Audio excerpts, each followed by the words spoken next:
only has accused murderer Brian Walshe elected not to testify in his own defense, but his team will not be presenting a case whatsoever. This morning, the defense rested their case. There will be no testimony, no witnesses, and no evidence. And tomorrow, the jury will begin to deliberate whether or not the Commonwealth proved beyond a reasonable doubt that Brian Walshe killed his wife Anna Walshe with premeditation. And I'm not confident that they proved that. The jury also will not be aware that Brian Walshe previously pleaded guilty to dismembering and disposing of his wife's remains across dumpsters in Massachusetts, as well as his guilty plea in misleading the police to impede their investigation into his crimes. But even though the jury won't be aware of those guilty pleas or even the charges that they stemmed from, they have seen all of the evidence that led the police to charge Brian Walshe with those crimes in the first place. I have very little doubt that the jury is just as convinced as the rest of us that Brian Walshe killed Anna Walshe. If the question before the jury tomorrow was, did Anna Walshe die of natural causes or did Brian Walshe kill her, I think this would be a very fast deliberation. I believe that without Brian Walshe's involvement, Anna Walshe would be alive today. But the jury has to decide whether the Commonwealth proved that Brian Walshe committed first-degree murder. We're going to look at the model jury instructions from the Massachusetts court system. This is extremely similar, if not identical, to what the jury will hear tomorrow. To find Brian Walshe guilty of first-degree murder, the Commonwealth was supposed to prove these three things beyond a reasonable doubt. That is, that the jury feels a moral certainty that Brian Walshe did all of these things. First, did Brian Walshe cause the death of Anna Walshe? As I said before,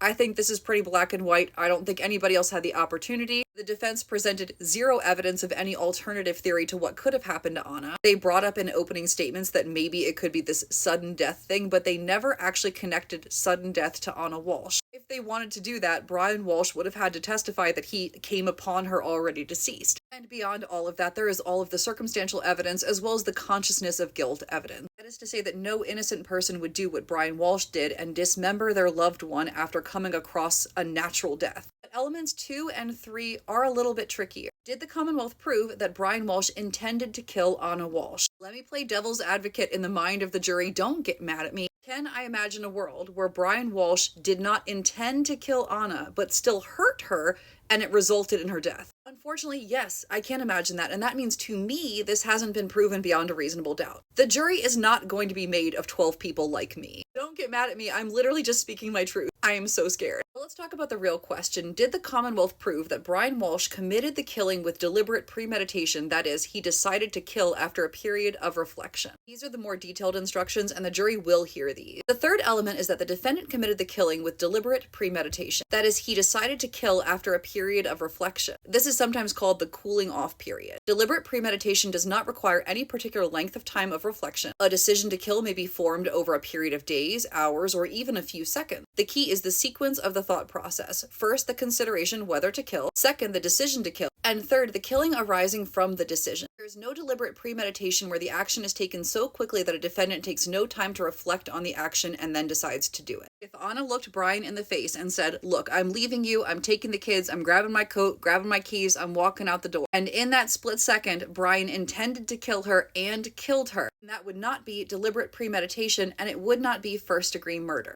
Of course, the major issue here is that so many of these scenarios are possible because Brian Walshe got rid of Anna Walshe's body. So we have no evidence because of Brian Walshe. Let me tell you part of why I'm not worried, even though I truly do not believe the Commonwealth met their burden and proved it beyond a reasonable doubt. One, the jury does not understand the law. It doesn't matter how good the jury instructions are, the jury's going to be like, murder, it was murder. They're going to be just as confused as everybody on the internet. I have to imagine that the jury, like all of us, is not on Brian Walshe's side. Not only have they been feeding the jury this cockamamie story, and also they kind of broke a promise to the jury in the opening statements. The defense counsel told the jury that they were going to show them evidence that Anna had died of natural causes, that they were going to show evidence that Brian went downstairs to clean the kitchen, came back upstairs, and was shocked to find his wife deceased. And the only person that could have testified about any of those things was Brian Walshe, and he is not going to be testifying. Because he can't lay the foundation for Anna dying in her sleep, the jury really can't consider any other conversations about this sudden unexplained death. And regardless of this, I think it's extremely unlikely that all 12 members of the jury are willing to let Brian Walshe go free. Remember how earlier I said the jury wasn't going to be aware of the guilty pleas? That also means that the jury might believe that the only charge that Brian Walshe faces in connection with Anna's death is this one first-degree murder charge. They have no idea that regardless of their decision in the deliberation room, that Brian Walshe will be going to prison for dismembering his wife and lying to police about it. And I actually think that hurts Brian's position. If I was on this jury, which I never would be, and all 11 other jurors were like, well, the Commonwealth did not prove premeditation, I would have to say, I think they did. I would be lying. But that is jury nullification, and that I would do it. I'm sorry, there's not a shot in hell that I'm letting this man walk free. I don't care if the Commonwealth proved it or not. You certainly, as a juror, cannot go around telling people, well, I don't think he did it, but I'm gonna vote that way anyway. That will get you kicked straight off a jury, or possibly create an appeal situation that would not be good. If you keep those thoughts in your brain and you're just like, I don't know, I'm convinced. He definitely premeditated it. There's nothing they can do, which is why currently my prediction is 25% chance of a guilty verdict, 70% chance of a hung jury, and 5% chance of a full acquittal. I'm only putting the 5% there because people are weird and humans disappoint me every day. If the jury is deadlocked and it goes to a mistrial, I do think the Commonwealth will retry Brian Walshe, but this time they would add like voluntary manslaughter or even second-degree murder, and he'd probably plea at that point because frankly, we all know you did it. Closing arguments are tomorrow at 9 a.m. Eastern. They should take less than 45 minutes for each side, but the judge said that she wouldn't cut them off, unlike some judges we know. If you'd like to listen along with me tomorrow, I will be live streaming at 9 a.m. and then by tomorrow afternoon, it's verdict watch. If you guys want me to make a video with all of the evidence that I'm aware of the premeditation, I can try to get that done tonight or tomorrow morning. I have like a chronological list of the strongest stuff. I just don't think that it's strong enough to get over the top for the actual legal definition of premeditation. Literally, please be nice to me. I can't take it. Love you guys. Drink water. Bye.